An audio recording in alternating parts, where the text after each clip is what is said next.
आजकाल बऱ्याच घरांमध्ये बाहेरचं जेवण मागवून खाण्याची सवय वाढली आहे. स्विगी झोमॅटो आल्यापासून तर ही सवय जास्तच वाढली आहे. पण आपण जे अन्न ग्रहण करतो ते बनवणाऱ्या व्यक्तींचे विचार त्यात उतरत असतात.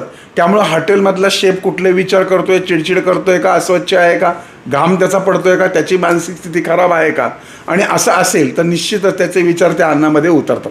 त्याचप्रमाणे मोठ्या प्रमाणात मांसाहार तुम्ही करत असतात तर प्राणी मारला जातो त्यावेळेस त्या प्राण्याच्या मनामध्ये जे विचार उमटतात, जी भीती नैराश्य उमटतं ते त्या अन्नामध्ये मिसळतं आणि अर्थातच माणसांचा स्वभाव हा तामसिक होतो. छोट्या छोट्या कारणाने प्रचंड चिडचिड निर्माण होते. बऱ्याचदा नैराश्य देखील निर्माण होतं. चेहऱ्यावरती थोडंसं तेज जे असतं ते वेगळ्या पद्धतीचं दिसायला लागतं.